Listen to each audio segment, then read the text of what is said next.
அனைவருக்கும் வணக்கம். நான் உங்கள் அன்னவேல் காளிமுத்து பேசுகிறேன். தமிழ்நாடு இயற்கை உழவர் உணவு பாதுகாப்பு மாநாடு வர்ற பிப்ரவரி 15, 16 சித்தரோடு ஈரோடு மாவட்டத்தில் நடக்க இருக்கிறது.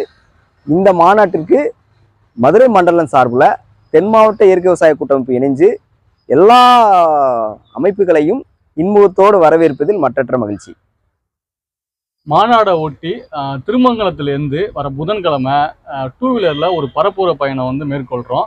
கிராமமாக சிவகாசி, அப்புறம் சிவகங்கை, அப்புறம் மதுரையில் சனிக்கிழமை காந்தி மியூசியத்தில் சந்தையோட அந்த நிகழ்வு முடியுது. பிரச்சார பயணத்தில் நீங்கள் பங்கு கொள்ளணும் அப்படின்னா எங்களோட இணைஞ்சிங்க. மதுரை மண்டலத்தில் நீங்கள் எங்கே இருந்தாலும் எங்கள் கூட கை கோர்த்துங்க, மாநாட்டுக்கு வலு சேருங்க. மதுரை இயற்கை பண்பாட்டு அறக்கட்டளை சார்பாக இந்த அருமையான நிகழ்வுக்கு உங்களை அன்புடன் வரவேற்கிறேன். முடிந்த அளவுக்கு எல்லாருமே இதில் கலந்துக்கோங்க. உங்களை ரொம்ப ஆர்வமாக எதிர்பார்க்கிறோம். நன்றி.